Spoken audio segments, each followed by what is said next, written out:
Narito na ang mga malalaking balitang Central Luzon ngayong araw. DOH iimbestigahan ang Our Lady of Mount Carmel Medical Center kaugnay na nangyaring pagkakapalit ng 2 bangkay. Barangay Captain na di umano'y sangkot sa anomalya sa SAP distribution inirereklamo. Mangingisda ng Morong inirereklamo ang umano'y iligal na pagpasok ng mga malalaking bangka mula Subic. At 10 milyong pisong livelihood project sa ilalim ng Bayanihan 2 ipinamahagi ng BFAR Central Luzon. Maya Pabingi, Pampanga, magandang gabi Central Luzon. Ako si Nicolette Henson Hizon. Narito na ang mga nanguna at tinutukang balita ng CLTV News. Kahit na binayaran ng Our Lady of Mount Carmel Medical Center ang serbisyo sa libing at punerarya, gugulong pa rin umano ang investigasyon ng Department of Health Region 3 sa naturang ospital na nagkaroon ng switching sa bangkay ng COVID-19 positive at ng isa pa nilang pasyente. Ayon kay Director Corazon Flores ng DOH, ang lapses na ito sa morgue ng hospital ay patunay na may irregularidad sa kanilang infectious disease control. Narito ang exclusive report ni Paulo G. Santos. Mortal na pagkakamali. Oo, magkakamali yan. Biro mo yung sa kabila, imbes na maiburol ito, hindi maiburol. Hindi naman COVID pala to. Yan din sinabi ng pamilya kanina. Ay, ganun. Naburol namin, sabi hindi na namin naburol. Ito ang mga laman ng kwento ng grupo ng sepulturero ng Eternal Peace Cemetery dito sa Barangay Sindalan, Ciudad ng San Fernando, Pampanga, habang inihahanda ang huling hantungan ni Imelda Rome, ang maling bangkay na naisilid sa nitso ni Lolo Benigno Pasyon dahil sa pagkakamali ng mga tauhan ng morgue ng Our Lady of Mount Carmel Medical Center nitong July 10, 2021. Sa tinagal umano nila sa serbisyo sa pag-aasikaso ng patay, ngayon lamang sila nakasaksi ng ganitong eksena. At kahit na may pandemya, ang sisi ay nasa pamunuan pa rin ng morgue ng ospital. Ang palaisipan pa sa mga sepulturero, papaano nagkamali? Lang naman yung gusto lang natin malaman kung paano talaga nangyari nagkapalit yung bangkay. Kasi maraming na maraming abala. At meron tayong matututunan dyan, Oo. di ba? Paano na paghihiwalay yung bangkay ng isang COVID-19 positive sa isang regular na morgue, sa isang ospital, di ba?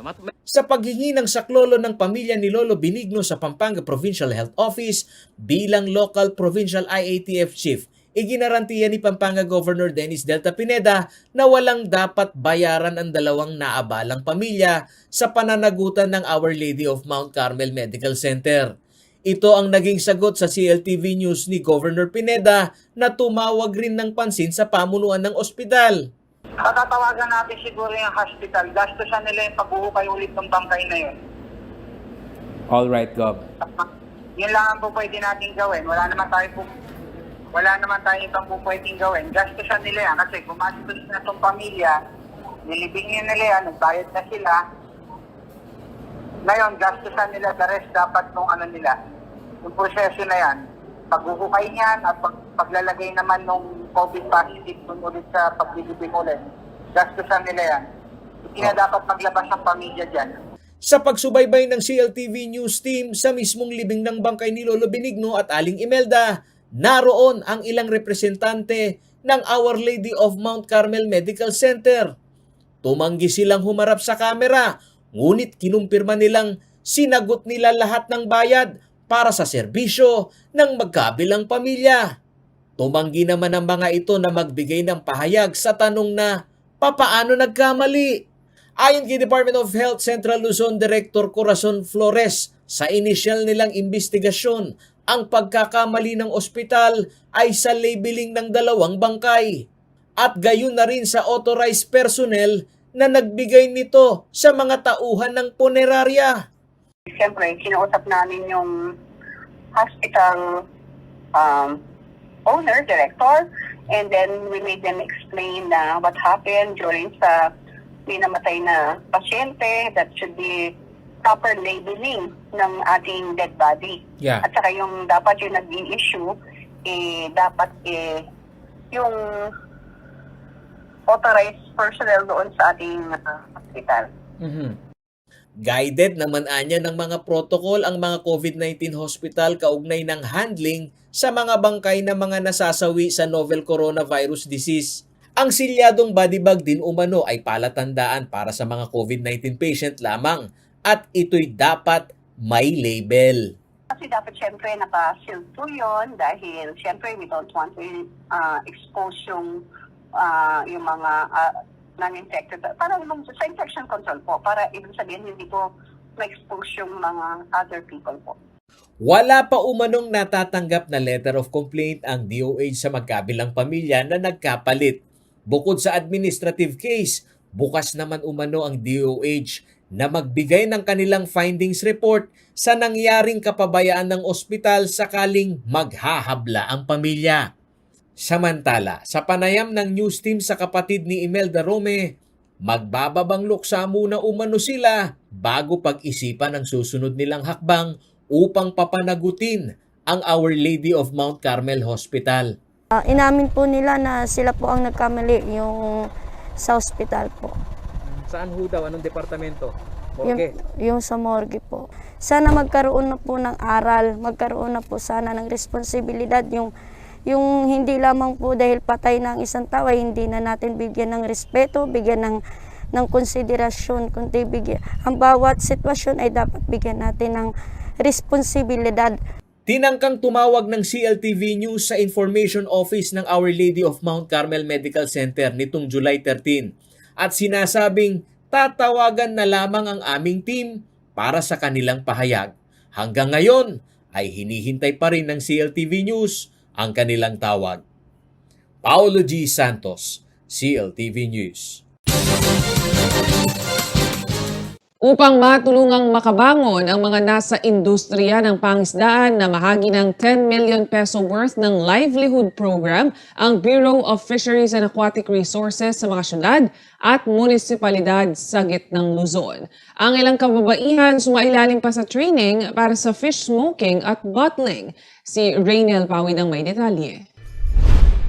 Nagsimula ng ipamahagi ng Bureau of Fisheries and Aquatic Resources o BIFAR Central Luzon ang 10 million peso worth ng livelihood project sa ilalim ng Bayanihan 2. Ito'y tulong ng pamahalaan sa sektor ng pangisdaan na naapektuhan ng pandemya.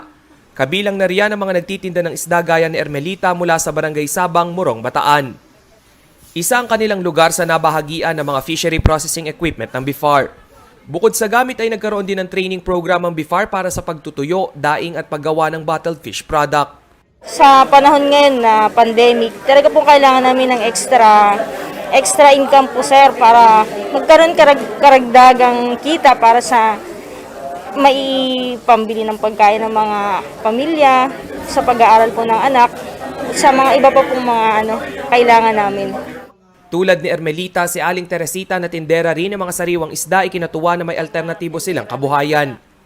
Importante po yung sa aming pagtatapa, lalo't ala po kaming isdang sariwa. Ayon kay Morong Agricultural Officer Soledad Monsalud, malaking bagay ang livelihood project upang ibida ang kanilang produkto, hindi lamang sa Bataan bagkus pati sa labas ng probinsya. Ito po ay yung paggagawa po ng tapa,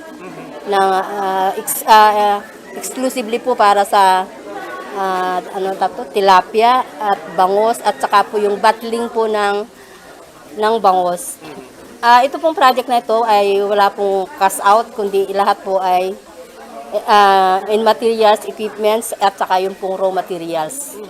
Tiniyak naman ni BIFAR Central Luzon Director Willie Cruz na wala na raw iintindihin ng mga benepisyaryo dahil maging ang mga isdang gagamitin sa bottling processing ay sagot ng ahensya. Kumbaga total package na to ang gagawin after ng training na naibigay naman din sa kanila, tinuruan sila na sa processing technologies like yung smoking, yung deboning, tapos yung bottling. So, most of the associations na mga kababaihan ito ay walang dahilan para hindi sila kumita. Nakipag-ugnayan na rin ang BIFAR sa mga local government unit para sa transportasyon at promosyon ng mga produkto. Sa marketing naman ay nakaalalay naman yung mga LGUs para doon sa promotion ng kanilang mga products. Samantala, umiikot na rin ang BIFAR sa ibang mga bayan at syudad sa gitnang Luzon upang mamahagi ng gamit para sa pagsisimula ng kanilang fish processing business. Kabilang sa mga nakatanggap ng tulong ay ang Orani sa Bataan at Olongapo City. Rainiel Pawid, CLTV News. Sa pagbabalik ng CLTV News, mangingisda ng Morong inirereklamo ang umano'y iligal na pagpasok ng mga malalaking bangka mula Subic. At barangay captain na di umanay sangkot sa anomalya sa SAP distribution, inirereklamo. Magbabalik ang CLTV News.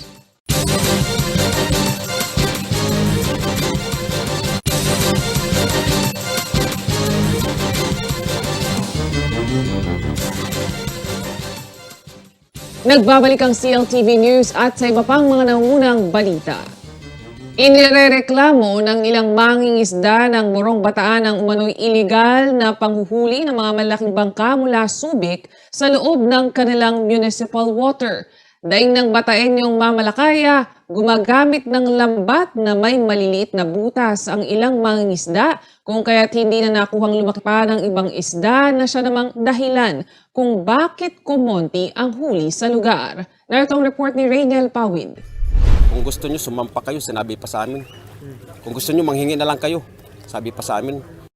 Ito raw ang naging kondisyon na ibinigay ng mga mangingisdang sakay ng malalaking bangka mula sa Subic sa grupo nila Bonifacio. Higit 3 dekadang mangingisda at bantay dagat mula naman sa Morong Bataan. Mga kapwa Pilipino rin umano ang lulan ng malalaking bangka. Dismayado si Bonifacio dahil sa nakalipas na taon ay tila sila pa ang nawala ng karapatan sa dagat na sakop ng kanilang municipal waters. Yung mga maliliit na mangingisda ng taga-Morong ay naapektuhan din po sa kanilang mga panguhuli ng isda kasi maliit malaki hinuhuli po ng mga nasabing pangulong na taksay. Maliit na isda at saka malalaki. Wala pong pinipili yung kanilang lambat kung manghuli. Hindi na po nagawang dumami ng isda. Ibig sabihin, maliit pa lang sila, nahuhuli na. Inilapit na raw nila ito sa pamunuan ng Maritime Department ng Subic, ngunit tila nagpasawalang kibu daw ang mga ito sa kanilang daing. Hindi naman kami makapanghuli ng mga bantay dagat at mga yan, ilalaban yan pagka nang hinuhuli po namin ng mga bantay dagat. Batay sa Philippine Fisheries Code of 1998, ipinagbabawal ang panguhuli ng mga malalaking bangka sa mga municipal water. Mariin ding ipinagbabawal ang paggamit ng mga lambat na may maliliit na butas upang magkaroon ng panahon ng mga isda na lumaki at makapagparami.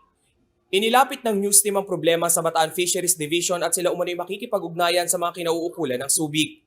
Ayon sa Fisheries Chief ng Bataan na si Danilo Abrera, kailangan talagang palakasin ang hanay ng kanilang bantay dagat upang maaksyonan ang mga ganitong insidente sa gitna ng laot. Hindi lang BIFAR, kasama naman yung Coast Guard, Maritime at saka yung local police. So palibasa malalaki kasi yung bangka, yun ang problema ng ating mga bantay dagat. Nasa 2,000 ang mangingisda sa Morong. Isa ito sa pangunahing kabuhayan sa bayan. Kung dati-rati mga banyagang mangingisda lang ang kaagaw ng mga Pilipinong mamamalakaya, ngayon tila pati kapwa Pilipino na rin ang nag-aagawan sa yamang dagat ng bansa. Umaasa naman si Bonifacio na sa lalong madaling panahon ay mabigyan ng solusyon ang kanilang suliranin sa laot. Ayaw po namin ng ganong sitwasyon. Ang gusto po namin, patas ang hanap buhay ng lahat ng mangingisda dito sa bayan ng Morong. Rainiel Pawid, CLTV News. Dumulog sa CLTV News ang ilang opisyal ng Barangay Kutud, Angeles City para ireklamo si Barangay Captain Joen Junbong Ferraris dahil promotor di umano ito sa paghahati ng ayuda ng nasa higit 70 benepisyaryo sa Social Amelioration Program o SAP ng DSWD. Ang kanilang umanong reklamong ito sa kapitan, umabot na ng konseho at inirerekomenda sa DILG na sampahan ng kasong administratibo ang kapitan. Narito ang ulat. Punta ako po yung Baryumi. Agad na sabi ang Kapitan Ferraris, i-address kay ni Kapitan. Pakate mo ko, dimanda mo ko, pakuha mo kong NPA. Na ano ito? Mamatakot ko. Okay mo, basta labang kitang buri ko, yung lalaban ko po. Para ka na ako, karay niyang kabaryo ko. Ito ang daing ni Mang Nilo Hernandez, nasibak na purok leader sa Barangay Cutod, Angeles City, makaraang ibisto umano ang mga irregularidad sa distribusyon ng Social Amelioration Funds o SAF ng DSWD noong kalagitnaan ng mahigpit na lockdown at distribusyon ng ayuda ng gobyerno. Maksabi kong mayap ka, muno ko kunandayin ka na ako, uling minyali na ako para karayang piding karayang anak. Banwaning binilang ko, pati abe ko, karayang anak. Pero pinilit na yung kaking wame panguranin ka na ako. Gaya ng reklamo ni Mang Nilo, ang purok leader na si Angelito Salenga, saksi rin umano sa pambabraso ni Kapitan Ferraris sa pagbibiyak ng ayuda sa kagipitan noong araw sa limitado lamang na bilang ng nasa master list ng barangay na ibinigay naman sa DSWD. Di umano, kitang-kita pa anya niya ang pagbibilang ng pera sa biniyak na ayuda. Ikit ko po na sinindi kay Sulo, ikit ko pong mamilang nga pera, di ekso ang po deputy. Kaya ba't na po after 5 minutes, datang niya po yung kapitan, iduwang daw po kaya rin pera, kaya ba't doon dinwang, may ngawani yan 5,000 pesos, kaya kanong pamangan rin DSWD. 73 na benepisyaryo ng DSWD sa SAP ang di umano'y kinaltasan ng kalahati sa katuwiran na maaambunan ang mga wala sa listahan. Ngunit pagbubunyag ni Mang Angelito, hindi raw ito ang totoong nangyari. Ala pong mibye, kareta pong pengako yung kapitan na kareta 73 feet na. Ala pong mibye, kaya ngini po, patunay ke po, ini po, yung minutes sa tune po, yung malambak mine pong paninayan talaga ini po, baya po kay Sanggunyan. Armado ng dokumento si Mang Angelito at Milo nang naiakyat na reklamo sa Sangguniang Panlunsod ng Angeles City na dito makikita sa Resolution Number 9533 Series of 2021 na may petsang May 25, 2021 na may unanimously approved ng Sangguniang Panlunsod ang rekomendasyon na sampahan ng administratibo si Kapitan Ferrari sa DILG. Nabigyan lamang sila ng kopya ng sekretary ng Sanggunian nitong July 8. Para sa patas na pamamahayag, nagsadya ang CLTV News sa tanggapan ni Captain Joen Jun Bong Ferraris. Aminado siya na ang distribusyon ng limitadong benepisyaryo ng SAP ay naging pahirapan dahil sa dami ng kanyang mga constituent na nangangailangan. Sa dami ng mga tao rito, ang inabil na beneficiary ng gobyerno sa SAPE, 2,832. Ano po? Ang mga tao po rito, yung household namin, 7,200 household po. Bahay pa lang yon. Ay, hindi po tao yung bayo, hindi po sila kakasya. Sa revelasyon ni Kapitan Ferraris, may mga naririnig siyang diskarte ng ilang opisyal ng barangay na upang magkaroon ng marami ay may nag-iinisyatibo na biyakan. Ngunit paglilinaw niya ay wala umano siyang kinalaman dito. Marami ang gustong makapag-ano. Ngayon, may darating po sa akin rito. Nakaupo ako dyan. Kap, 6 po kami magkakapatid. 3 lang po yung nabigyan nata. Sabi ko, nasa inyo na yan. Tulong-tulong kayo kasi hindi naman mabibigay lahat yung buong tao dito sa Barangay Cutod. Ngayon, Kap, napag-usapan namin pong magkakapatid ati-ati na lang kami. Bahala po kayo. Wala po akong pakialam dyan. Kung sa inyo po galing yan. Sa tono ni Kapitan, ang diskarte ng mga nabigyan ng prioridad na maisali sa master list na nagkabiyakan sa sumbong umano ni EXO at pati na ang nagrereklamong si Angelito Salenga ay hindi naman umano naiwan at naambunan. 10 tig 5,500. Di, 7 sakali mo, 12,000 na yon. 17 po yan. 30 lang po daw, ang sabi ng EXO sa akin, 30 lang daw po ang nagbigay doon sa pinag-usapan nila. At kasama na kumuha ng pera, yung Salenga. Angelito Salenga. Base sa dokumento na hawak ng mga nagrereklamo kay Kapitan, kinumpirma ng news team kung lehitimo ito. At ayon sa tumatayong presiding officer na si Vice Mayor Vicenta Vicky Vega, totoo nga na may resolution silang binalangkas para isampa sa DILG ang kasong administratibo ni Kapitan. May ka-resolution kayo na sampan niyang kaso kay DILG regarding SAP. Totoo ita?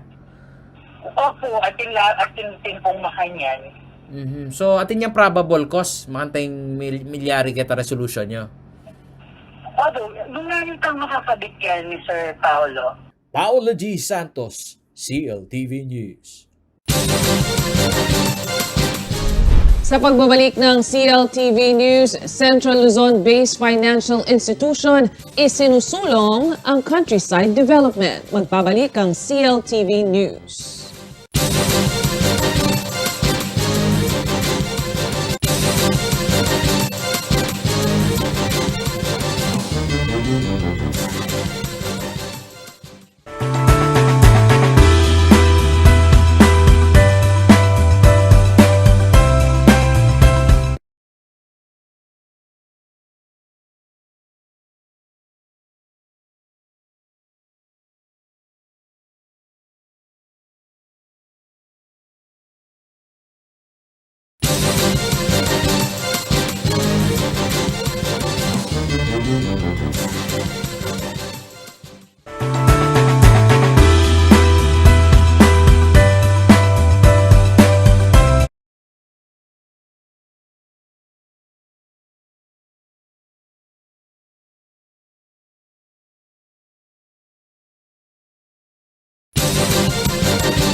Nagbabalik ang CLTV News. Ang pagpapalakas ng banking industry sa gitnang Luzon ang target ng Bank of Florida, lalo na ngayong pandemya. Kaya naman ang nasabing financial institution patuloy sa pagbibigay ng mga programa upang makatulong sa recovery stage o pagbangon ng mga naluging maliliit na negosyante.